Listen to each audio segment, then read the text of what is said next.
નમસ્તે. આજે આપણે અર્થશાસ્ત્રમાં ચેપ્ટર નંબર 6 સમજવાના છે. બજાર એટલે શું? બજારનું વર્ગીકરણ. આજે આપણે બજારનું વર્ગીકરણ નથી સમજવાના, એ પહેલાનો પ્રશ્ન આજે સમજવાના છે.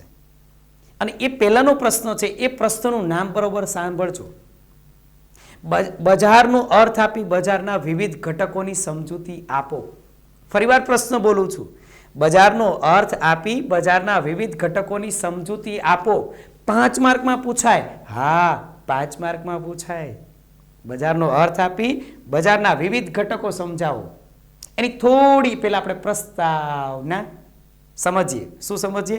પ્રસ્તાવના. એ સમજીએ. પ્રસ્તાવનામાં શું કહેવા માંગે છે? બજાર એટલે શું? બજાર કોને કહેવાય? આપણા મગજમાં અત્યાર સુધી બજાર એટલે શું? એક સ્થળે ભેગા થાય તો બજાર કહીએ. દાખલા તરીકે અત્યારે પ્રસ્તાવનામાં આપણે એવું જોઈએ છે કે બજાર એટલે શું? બજાર કોને કહેવાય? બજારનો આપણા મગજમાં જે વિચાર છે એવો વાસ્તવમાં અર્થશાસ્ત્રમાં અર્થ નથી હો. આપણા મગજમાં વિચાર એવો છે કે જ્યાં શાકભાજીવાળા બેઠા હોય એને બજાર કહેવાય. જ્યાં આપણે શાકભાજીવાળા વેચે છે એને આપણે બજાર કહીએ છીએ. આપણે એવું કહીએ કે શાકભાજીનું બજાર, આપણે એવું પણ કહીએ છીએ કાપડનું બજાર, આપણે એવું પણ કહીએ છીએ હીરાનું બજાર, અરે આપણે એવું પણ કહીએ છીએ કે મંગળ બજાર. આપણે જુઓ, તમે જે સ્થળ છે ને એને જ આપણે માત્ર અત્યાર સુધી બજાર કહેતા હતા. અત્યાર સુધી આપણા મગજમાં એક જ વિચાર હતો કે જે સ્થળે ભેગા થાય એને બજાર કહેવાય. શાકભાજી વેચતા હોય તો શાકભાજીનું બજાર કહેવાય, જ્યાં હીરા વેચાણ થતું હોય તો હીરાનું બજાર કહેવાય, જ્યાં કાપડ વેચતા હોય ને કાપડનું બજાર કહેવાય, જ્યાં બધી વસ્તુ વેચાતી હોય ને મંગળ બજાર કહેવાય. એટલે આપણા મગજમાં અત્યાર સુધી જે વિચાર હતા એ માત્ર ને માત્ર કેવા વિચાર હતા કે જે સ્થળે એકત્ર થાય, સ્થળે ભેગા થાય એ જ બજાર. વાસ્તવમાં અર્થશાસ્ત્રની પરિભાષામાં માત્ર સ્થળને જ બજાર કેવું એ ભૂલ ભરેલું છે, એ ખોટું છે, એ સાચું નથી. માત્ર સ્થળને જ બજાર ન કહેવાય. હું તમને એમ નથી કહેતો કે સ્થળને બજાર ન કહેવાય. હું તમને એવું કહું છું કે સ્થળને જ બજાર ન કહેવાય. સમજાય છે? ખ્યાલ આવે છે? સ્થળને જ બજાર ન કહેવાય. બજાર એ વ્યવસ્થા છે. બજાર એ સ્થળ નથી. માત્ર સ્થળને જ બજાર ન કહેવાય. બજાર એ વ્યવસ્થા છે. બજાર એ માત્ર સ્થળ નથી. માત્ર ને માત્ર સ્થળને જ બજાર કેવું એ અર્થશાસ્ત્રમાં ભૂલ ભરેલું છે. અર્થશાસ્ત્રમાં એ ભૂલ ભરેલું છે. માત્ર સ્થળને જ બજાર થોડી કહેવાય. માત્ર શાકભાજી વેચતા હોય એ જ બજાર થોડું છે. માત્ર કાપડ વેચતા હોય એ જ બજાર થોડું છે. માત્ર હીરા વેચતા હોય એ જ બજાર થોડું છે. માત્ર મંગળ બજાર જ બજાર થોડું છે. બજાર તો વિસ્તૃત ખ્યાલ છે. બજારનો તો વિશાળ ખ્યાલ છે. તો બજારનો અર્થ સમજીએ. ઓકે, અહીંયા પ્રસ્તાવના પૂર્ણ થાય. હવે આપણે સમજીએ છીએ બજારનો અર્થ. બજાર એટલે શું? બરોબર ધ્યાનથી સાંભળજો. બજાર એટલે શું? બજાર કહેવાય કોને? તમે કોને ગણો છો બજાર? તમે થોડી કલ્પના કરો ને તમારા મગજમાં બજાર એ શું છે? તમારા મગજમાં કેવો વિચાર આવે? બજાર વિશે કેવો વિચાર આવે? યસ, થોડી તમે કલ્પના કરી બજાર વિશેની. તો હવે જુઓ, તમે જે કલ્પના કરીને એ બધા સ્થળના જ બજારની કલ્પના કરી હશે. હવે હું તમને અર્થશાસ્ત્રની વ્યાખ્યામાં બજાર એટલે શું, અર્થશાસ્ત્રમાં બજારનો અર્થ સમજાવું. સાંભળજો બજારનો અર્થ. બજાર એક એવી વ્યવસ્થા છે. બજાર એક એવી વ્યવસ્થા છે કે જ્યાં ખરીદનાર અને વેચનાર વિનિમયના હેતુથી, આપલેના હેતુથી પ્રત્યક્ષ કે પરોક્ષ રીતે સંપર્કમાં આવે તેને બજાર કહેવાય. બજારની વ્યાખ્યા બોલ્યો છું, બજારનો અર્થ બોલ્યો છું. સાંભળજો બજારનો અર્થ ફરીવાર બોલું છું. બજાર એક એવી વ્યવસ્થા છે. બજાર એ વ્યવસ્થા છે. એવી વ્યવસ્થા છે કે જ્યાં ખરીદનાર અને વેચનાર વિનિમયના હેતુથી પ્રત્યક્ષ કે પરોક્ષ, પ્રત્યક્ષ એટલે સીધી રીતે, પરોક્ષ એટલે આડકતરી રીતે. દાખલા તરીકે ફોન ઉપર, કોઈ ટેલિફોન ઉપર વાતચીત આપણે કરીએ અને કોઈ વેપાર થાય અને કોઈ સોદો થાય અને વિનિમય થાય અને આપલે થાય તો એ પણ બજાર છે. ફરીવાર વ્યાખ્યા બોલું છું, સાંભળજો. બજાર એક એવી વ્યવસ્થા છે કે જ્યાં ખરીદનાર અને વેચનાર વિનિમયના હેતુથી પ્રત્યક્ષ કે પરોક્ષ રીતે સંપર્કમાં આવે તેને કહેવાય બજાર. આ બજારની વ્યાખ્યાને તમે વિસ્તૃત રીતે સમજો ને તો સાચા અર્થમાં ખ્યાલ આવે કે બજાર એ શું છે.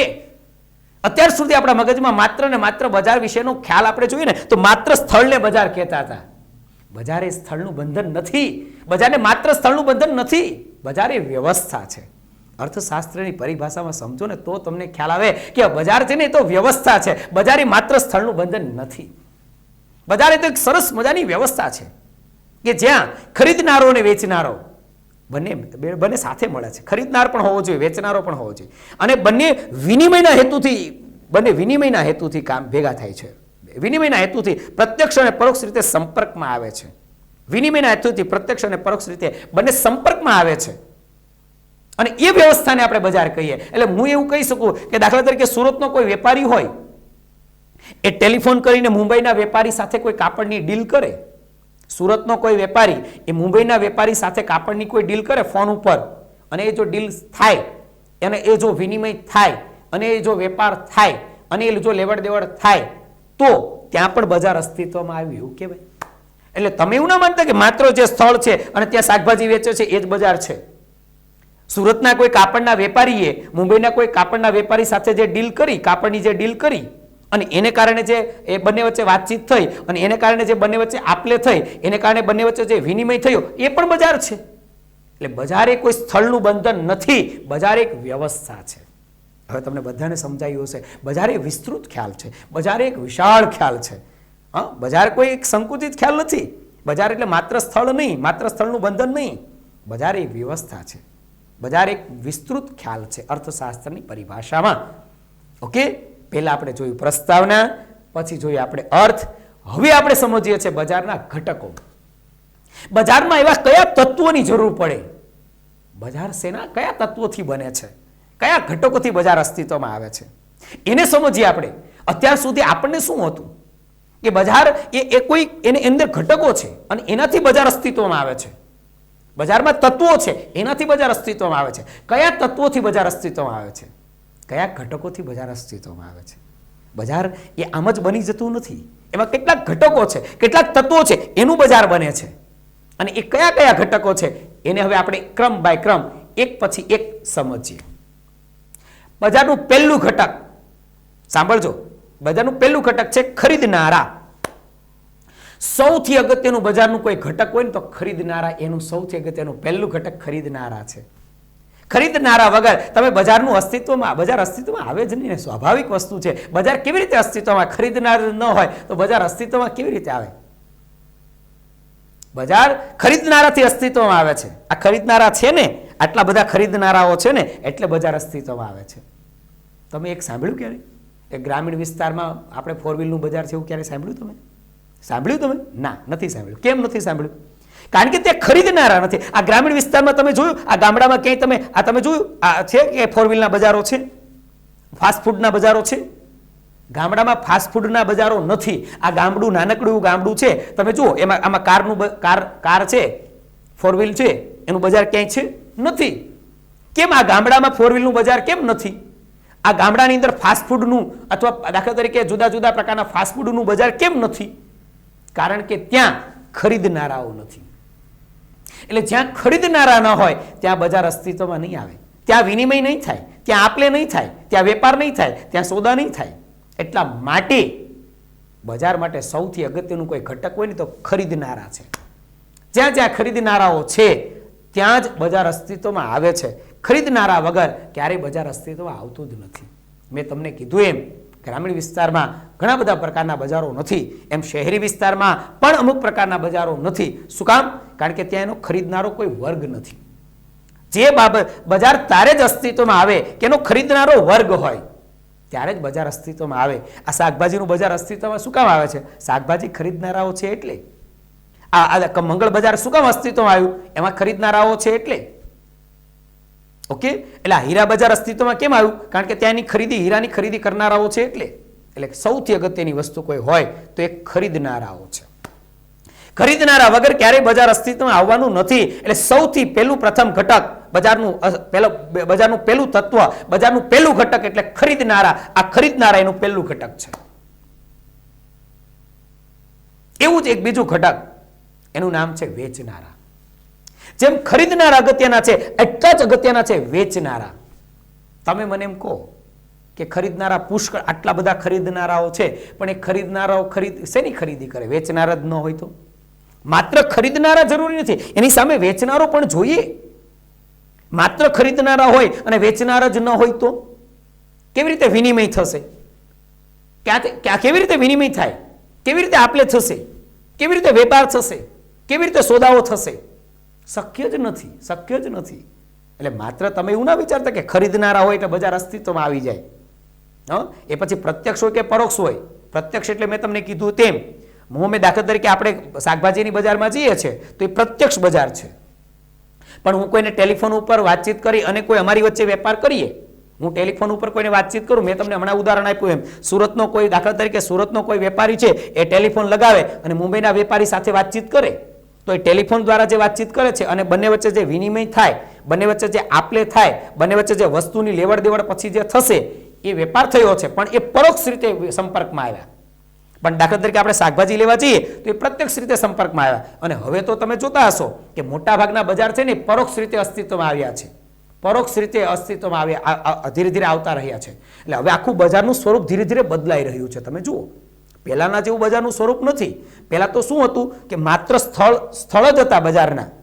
હવે તો અત્યારે તમે જુઓ બજારનું આખું સ્વરૂપ બદલાઈ રહ્યું છે. પહેલા તો માત્ર આપણે સ્થળ હતું એને જ બજાર કહેતા હતા, હવે તો થોડું સ્વરૂપ બદલાઈ રહ્યું છે. હવે આપણે ખરીદનારા અગત્યના છે, વેચનાર છે એ દાખલા તરીકે એટલું જ અગત્યનું બીજું પાસું છે, બીજું ઘટક છે, બીજું તત્વ છે. વેચનાર પણ એટલું જ અગત્યનું છે. ખરીદનારા હોય ને વેચનારા ન હોય તો બજાર અસ્તિત્વમાં આવતું જ નથી. બજાર ક્યારે અસ્તિત્વમાં આવે? જેટલા અગત્યના ખરીદનારા છે એટલા જ અગત્યના વેચનારા પણ છે.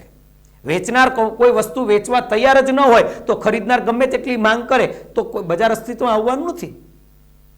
કારણ કે બજારમાં પુરવઠો પૂરો કોણ પાડે છે? વેચનારા પૂરો પાડે છે. બજારમાં પુરવઠો કોણ મૂકે છે? ઉત્પાદકો મૂકે છે, વેચનારાઓ મૂકે છે. એટલે વેચનારા જ ન હોય તો બજારમાં કેવી રીતે પુરવઠો આવશે? કેવી રીતે બજારમાં વસ્તુ આવશે? તો કેવી રીતે ખરીદનારાઓ ખરીદી કરશે? એટલે જેટલું મહત્વ ખરીદનારાનું છે એટલું જ મહત્વ વેચનારાઓનું પણ છે.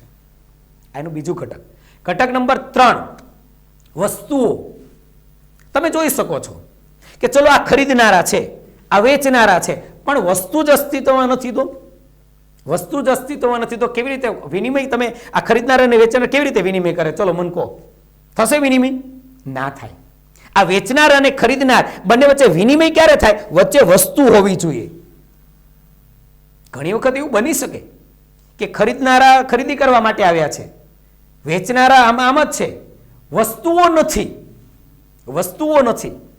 એટલે સ્વાભાવિક વસ્તુ છે કે ઘણી વખત એવી શક્યતાઓ ઊભી થાય અને ત્યારે ખરીદનાર અને વેચનાર વચ્ચે વિનિમય નથી થતો, ત્યારે વેચનાર અને ખરીદનાર વચ્ચે આપલે નથી થતી, ત્યારે એકબીજાની લેવડ દેવડ નથી થતી. વસ્તુનું અસ્તિત્વ જ ન હોય તો કેવી રીતે વિનિમય થાય? આપણે એમ દાખલા તરીકે અત્યારે શિયાળાની મોસમ ચાલે છે. દાખલા તરીકે તમારે સ્વેટર, ગરમ સ્વેટર જોઈએ છે તો તમે કોઈ દાખલા તરીકે બજારની અંદર જશો અથવા ઓનલાઈન તમે કોઈ પણ ખરીદી કરવા માંગો છો અથવા બજારમાં જશો.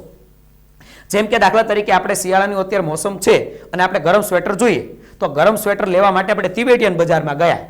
હવે તમે સમજો કે તિબેટિયન બજારમાં વધારે પડતી ઠંડી પડવાને કારણે તિબેટિયન બજારની અંદર કોઈ ગરમ સ્વેટર નથી. તમે ખરીદી કરવા માટે ગયા, તિબેટિયન બજાર ખુલ્લી છે, ત્યાં વેચનારા પણ છે. તમે એટલે તમે ખરીદનાર છો, તમે ખરીદી કરવા ગયા, સામે વેચનાર પણ છે, પણ ગરમ સ્વેટર જ નથી, ગરમ સ્વેટર જ નથી, વસ્તુઓ જ નથી. તો તમારી બંને વચ્ચે વિનિમય થાય કે ના થાય? યસ, ના થાય. ના થયો ને? વિનિમય શું કામ ના થયો? તમે ખરીદનારા પણ છો, વેચનારા પણ છે, છતાંય વિનિમય ન થયો? ના. છતાંય વેપાર ના થયો? ના. છતાંય આપલે ન થઈ? ના. કેમ ન થઈ? એટલા માટે ન થઈ કારણ કે વસ્તુઓનું અસ્તિત્વ નથી. એટલે મિત્રો યાદ રાખજો, જેટલું મહત્વ ખરીદનારાઓનું છે, જેટલું મહત્વ વેચનારાઓનું છે, એટલું જ મહત્વ વસ્તુઓનું પણ છે. એટલે બજાર તો જ અસ્તિત્વમાં આવે, ખરીદનારા હોય, વેચનારા હોય, વસ્તુઓનું અસ્તિત્વ હોય તો જ બજાર અસ્તિત્વમાં આવે, બાકી બજાર અસ્તિત્વમાં ન આવે.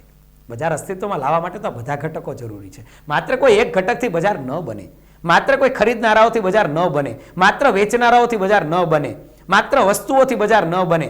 એની સાથે સાથે એની કિંમત અંગે સહમતિ પણ જોઈએ. ઘણી વખત એવું બની શકે કે કિંમત અંગે સહમતિ ન બનાવે. હું તમને એક સરસ મજાનું ઉદાહરણ આપું કે ચલો આપણે આગળનું અત્યારે શિયાળાની મોસમ ચાલે છે તો એનું જ ઉદાહરણ આપણે લઈએ. એનું સરસ મજાનું ઉદાહરણ તમને આપું કે દાખલા તરીકે હું સમજો કે હું ખરીદનાર છું, તિબેટિયન બજારમાં વેચનારા પણ છે, ગરમ સ્વેટર પણ છે, હા, ગરમ સ્વેટર પણ છે. એટલે સ્વાભાવિક વસ્તુ છે. દાખલા તરીકે હું ખરીદનાર છું, તિબેટિયન બજારમાં પેલા ભાઈ વેચનારા છે, આ ગરમ સ્વેટર વસ્તુઓ પણ છે, ત્રણેય વસ્તુ છે. છતાં પણ અમારી વચ્ચે વિનિમય નથી થતો, છતાં પણ આપલે નથી થતી, છતાં પણ સહમતિ નથી આવતી. કારણ કે વેચનારો એમ કહે છે કે 2000માં મારે આ ગરમ સ્વેટર વેચવું છે. આ ગરમ સ્વેટર છે ને 2000 રૂપિયામાં વેચવું છે. મેં એને કીધું કે 1500 રૂપિયા મારે લેવું છે. હું ખરીદનાર છું, મેં 1500માં માગ્યું, વેચનારે કિંમત 2000 કરી અને ખરીદનારે 1500 કીધા. તો તમે મને કહો કે આ 500 રૂપિયાનો ડિફરન્સ છે એ ઓછો ન થાય તો અમારી બંને વચ્ચે કિંમત અંગે સહમતિ થશે કે ના થાય? નહીં થાય. અમારી બંને વચ્ચે વેપાર થશે કે નહીં થાય? નહીં થાય. અમારી બંને વચ્ચે લેવડ દેવડ થશે કે નહીં થાય? નહીં થાય. કેમ નથી થતી? કારણ કે અમે બંને કિંમત અંગે સહમત નથી. કિંમત અંગે સહમતિ અમારી બંનેની નથી. એટલે માત્ર ખરીદનારા હોય, વેચનારા હોય, વસ્તુ હોય તો તેનાથી કઈ બજાર અસ્તિત્વમાં ન આવી જાય. બજાર અસ્તિત્વમાં ન આવે. તમારે બજાર અસ્તિત્વમાં લાવવું હોય ને તો ખરીદનારા પણ હોવા જોઈએ, વેચનારા પણ હોવા જોઈએ, આ વસ્તુ પણ હોવી જોઈએ અને એ વસ્તુ અંગેની બંને ખરીદનાર અને વેચનાર કિંમત અંગે સહમત પણ હોવા જોઈએ.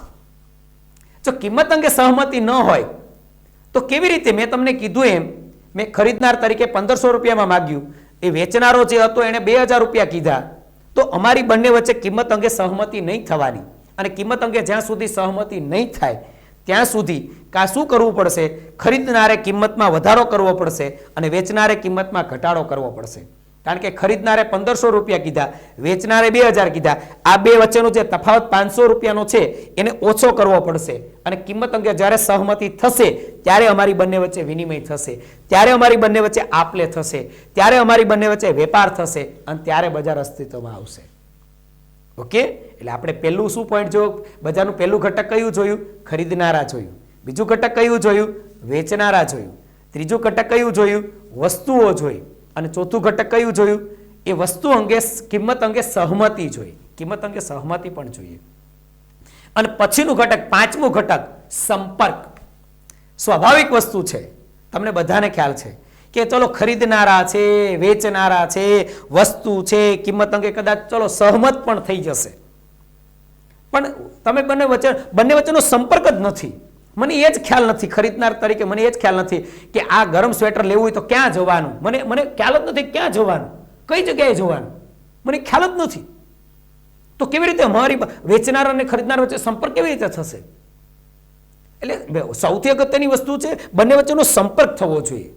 એ પછી સંપર્ક તમે પ્રત્યક્ષ હોય તોય ભલે ને પરોક્ષ ફોન ઉપર હોય તોય ભલે, ટીવીના માધ્યમથી હોય તોય ભલે. આ ટીવીના માધ્યમથી તમે સંપર્ક થાય તો પણ વાંધો નહીં. અને ઓનલાઈન તમે ઓનલાઈનના માધ્યમથી, કમ્પ્યુટરના ઓનલાઈનના માધ્યમથી સંપર્ક થાય તો પણ પ્રોબ્લેમ નથી, પણ સંપર્ક થવો જોઈએ. પ્રત્યક્ષ રીતે સંપર્ક થાય કે પરોક્ષ રીતે સંપર્ક થાય, પણ બંને વચ્ચે ખરીદનાર અને વેચનાર બંને વચ્ચે સંપર્ક થાય. અને સંપર્ક થાય ને તો કિંમતની સહમતિ આવે, કિંમતની સહમતિ થાય ને તો બજાર અસ્તિત્વમાં આવે, તો લેવડ દેવડ થાય, તો વેપાર થાય, તો વિનિમય થાય, તો બજાર અસ્તિત્વમાં આવે. એટલે બંને વચ્ચેનો સંપર્ક થવો ખૂબ જરૂરી છે. ઘણી વખત એવું બનતું હોય કે વેચનારો વસ્તુ વેચવા તૈયાર છે, ખરીદનારો ખરીદવા પણ તૈયાર છે, પણ બંને વચ્ચે સંપર્ક જ નથી. સંપર્ક એ તો ખ્યાલ તો હોવો જોઈએ ને. ખરીદનારને એ ખ્યાલ નથી કે વેચનારો કોણ છે અને વેચનારને એ ખ્યાલ નથી કે ખરીદનાર કોણ છે. તો બંને વચ્ચે સંપર્ક કેવી રીતે થાય? ના થાય. અને જ્યાં સુધી સંપર્ક ના થાય ત્યાં સુધી વિનિમય ન થાય, વિનિમય ન થાય ત્યાં સુધી આપલે ન થાય, આપલે ન થાય ત્યાં સુધી વેપાર ન થાય, જ્યાં સુધી વેપાર ન થાય ત્યાં સુધી બજાર અસ્તિત્વમાં આવે નહીં. એકદમ સિમ્પલ વસ્તુ છે. કેટલી સરળ વસ્તુ છે. અર્થશાસ્ત્ર કેટલું સરળ છે. અર્થશાસ્ત્ર સમજવું એકદમ સરળ છે. એટલે એવું કહેવાય કે દાખલા તરીકે વેચનારો અને ખરીદનાર એ બંને વચ્ચેનો સંપર્ક થવો જોઈએ. હું તમને એક ઉદાહરણ આપું. પહેલા આપણે પ્રત્યક્ષ સંપર્કની વાત કરીએ. દાખલા તરીકે હું એમ કહું કે હું ખરીદવા માટે તિબેટિયન બજારમાં જાઉં અને વેચનારો ત્યાં હોય તો અમારી બંને વચ્ચેનો સંપર્ક થયો, વસ્તુ છે, કિંમત અંગે સહમત છે, હું લઈ અને મારા ઘરે હું આવી ગયો. અમારી બંને વચ્ચે સંપર્ક થયો એટલે મેં વસ્તુની ખરીદી કરીને અમારા બંને વચ્ચે આ વ્યવસ્થા જે ઊભી થઈ, આજે અમારી બંને વચ્ચે જે વ્યવસ્થા ઊભી થઈ એનું નામ બજાર. પણ આ પ્રત્યક્ષ રીતે સંપર્ક થયો. હવે હું તમને પરોક્ષ રીતે સંપર્કના બે ઉદાહરણ આપું. પરોક્ષ, દાખલા તરીકે તમે જોતા હશો કે ટીવીની અંદર એડ આવે છે અથવા ટીવીની અંદર ઘણી બધી એવી ચેનલ આવે છે. તમે જોયું ટીવીની અંદર ચેનલ આવે છે. જોયું તમે ટીવીની અંદર તમે અમુક ટીવી ફેરશો ને એમાં ચેનલ આવે, એમાં સતત ઓનલાઈન શોપિંગની વાતો થતી હોય, સતત બોલ્યા કરે ઓનલાઈન શોપિંગની આખી ચેનલ જ ઓનલાઈન શોપિંગની હોય. એવી ઘણી બધી ચેનલો છે, એ તમને બધાને ખ્યાલ જ છે. મારે કશું ચેનલનું નામ લેવાની કંઈ જરૂર નથી, નહીં તો તમને એમ થશે કે આ સાહેબની ચેનલ ચાલે છે, એટલે મારે કંઈ ચેનલની નામ જવાની જરૂર નથી. એટલે ઘણી બધી એવી ઓનલાઈન શોપિંગ માટેની ઘણી બધી ટીવીની અંદર ચેનલો ચાલે. એમાં શું હોય તમને ખબર છે? એ તમને વસ્તુ બતાવે, બાજુમાં ભાવ બતાવે, કલર બતાવે, તમને વસ્તુ બતાવે, કેવી રીતે એને ચલાવી એ બતાવે, આની વોરંટી ગેરંટી છે કે નહીં એ તમને બતાવે, કઈ કંપનીની છે એ બતાવે, અને પછી નીચે તમે જુઓ એ નીચે તમને એક મોબાઈલ નંબર આપ્યો છે. એ મોબાઈલ ઉપર તમે ફોન કરો ને પછી તમારી એડ્રેસ લખાવો એટલે તમારા ઘરે આવી જાય. આ જે તમારી એની વચ્ચે જે સંપર્ક થયો એ કોના માધ્યમથી સંપર્ક થયો? પેલા ટીવીના માધ્યમથી સંપર્ક થયો, પ્રત્યક્ષ નહીં, પરોક્ષ રીતે સંપર્ક થયો. ટીવી વચ્ચે તમારી તમે ખરીદનાર અને વેચનારની વચ્ચે જે સંપર્ક થયો એ બંને વચ્ચેનો જે સંપર્ક છે એ ટીવીના માધ્યમથી થયો છે. એટલે આને કયું કહેવાય? પરોક્ષ રીતે સંપર્કમાં આવ્યા એવું કહી શકાય. આ પરોક્ષ રીતે તમે અને ખરીદનાર અને વેચનાર જે સંપર્કમાં આવ્યા ને એ પરોક્ષ રીતે ટીવીના માધ્યમથી સંપર્કમાં આવ્યા, અને પછી તમે શું કરો? ઓર્ડર કરો છો અને તમારા ઘરે વસ્તુ આવે છે. તો આ જે છે અહીંયા જે વ્યવસ્થા જે ઊભી થઈ એનું નામ પણ બજાર છે. ભલે પરોક્ષ રીતે ઊભી થઈ, આ પરોક્ષ રીતે વ્યવસ્થા આખી ઊભી થઈ તો એ પણ બજાર છે. એક બીજું ઉદાહરણ આપો, ઓનલાઈન. આજકાલ તમે જોતા હશો કે બહુ બધું ઓનલાઈન શોપિંગ થઈ ગયા છે. એ કપડાના શોપિંગ પણ ઓનલાઈન થયા છે. અરે આજકાલ તો તમે આજકાલ તો બધા ખોરાક, આજકાલ તો જમવાનું, આજકાલ તો બધું આ ફાસ્ટ ફૂડ એ મોટા ભાગે તમે જુઓ કે ઓનલાઈન મંગાવે છે. મોટા ભાગના લોકો આજે ઓનલાઈન વસ્તુ ખરીદવા લાગ્યા છે. કપડાની ખરીદી તો કે ઓનલાઈન, બધી સોના ચાંદીની ખરીદી તો કે ઓનલાઈન. તમે અત્યારે મેક્સિમમ વસ્તુની ખરીદી ઓનલાઈન થઈ ગઈ છે. તમે વિચાર કરો, આજે મોટા ભાગની ખરીદી તમે ઓનલાઈન, ફર્નિચરની ખરીદી ઓનલાઈન, કપડાની ખરીદી તો કે ઓનલાઈન. આજે તમે ઘણી બધી વસ્તુઓ જોતા હશો કે દાખલા તરીકે કોઈ પણ શ્રૃંગારની વસ્તુ હોય તો એ પણ ઓનલાઈન ખરીદી કરે છે. ઘડિયાળની ખરીદી તો કે ઓનલાઈન, આટલા બધા કેમેરાની ખરીદી તો કે ઓનલાઈન. આટલી બધી જ વસ્તુની ખરીદી ધીરે ધીરે ઓનલાઈન થતી જાય છે. અને આ ઓનલાઈન જે થાય છે, તમે દાખલા તરીકે તમે જુઓ કે આ ચેનલ આ વસ્તુ છે, આ વેબસાઇટ ઉપર તમે જાઓ અથવા એ તમે જોશો તો એના ઉપર કેટલીક વસ્તુઓ વેચાતી હોય, અને એ વેચાતી જે વસ્તુઓ હોય એમાં તમને ગમતી વસ્તુ હોય એની પર ઓર્ડર કરો, એની પર ક્લિક કરો. એટલે તમે ક્લિક કર્યા પછી તમે એમાં જે પણ પેમેન્ટ હોય પેમેન્ટ કરી દો, અથવા તમે ઘરેથી પેમેન્ટ કરવા માંગતો તો એ એમાં ઓપ્શન હોય તો એ તમે એમાં ફિલઅપ કરી દો, અને પછી તમે આ રીતે ઓનલાઈન ખરીદી કરી શકો છો. તો તમે પેલા જે વેચનારો છે અને ખરીદનાર એ બંને જે સંપર્કમાં આવ્યા એ ઓનલાઈનના માધ્યમથી સંપર્કમાં આવ્યા. તો આ પણ એક પ્રકારની, અહીંયા પણ એક પ્રકારની વ્યવસ્થા ઊભી થઈ. તો આ પણ એક બજાર છે. આ બંને વચ્ચેનો સંપર્ક થવો જોઈએ. એ પ્રત્યક્ષ હોય કે પરોક્ષ રીતે સંપર્કમાં આવે, પણ બંને વચ્ચે સંપર્ક થવો એ પણ ખૂબ જરૂરી છે. તો આ પણ એક અગત્યની બાબત છે. અને ત્યાર પછી બજાર અંગેની જાણકારી. આપણે જે આ બજાર છે એમાં બંને પોતે જાણકાર છે. એ ખરીદનાર પણ જાણકાર છે અને વેચનારો પણ આમાં જાણકાર છે એવું આપણે કહી શકીએ. એટલે ખરીદનારને પણ ખ્યાલ છે કે આ વસ્તુ કેટલી વેચાવાની છે, અને વેચનારને પણ ખ્યાલ છે કેટલામાં વેચવાની છે. ખરીદનારને એ ખ્યાલ છે કે આ કેટલામાં ખરીદી કરવાની છે. તો એ પણ બંને જાણકાર છે એવું આપણે આમાં માની લેવામાં આવે છે. ઓકે, આપણે ફરીવાર એક વખત તમને પ્રશ્નનું નામ કહું. પ્રશ્નનું નામ છે બજારનો અર્થ આપી બજારના ઘટકો સમજાવો. ત્યારે પહેલું આવે એની પ્રસ્તાવના, પછી આવે એનો અર્થ. અર્થમાં આપણે એવું જોયું કે બજાર એક એવી વ્યવસ્થા છે કે જ્યાં ખરીદનારા અને વેચનારા વિનિમયના હેતુથી પ્રત્યક્ષ કે પરોક્ષ રીતે સંપર્કમાં આવે તેને બજાર કહેવાય. પછીનો પોઈન્ટ આપણે જોયો બજારના ઘટકો. ઘટકોમાં પહેલું જોયું આપણે ખરીદનારા, બીજું જોયું વેચનારા, ત્રીજું જોયું વસ્તુઓ, ચોથું જોયું કિંમત, પાંચમું જોયું સંપર્ક, અને છઠ્ઠું જોયું બજાર અંગેની જાણકારી. આટલા મુદ્દાઓને સમજ્યા, આટલા મુદ્દાને આપણે લખીએ અને સરસ મજાના 5 માંથી 5 માર્ક તમને મળે. ઓકે, અહીંયા સુધી રાખીએ છીએ. ઓકે.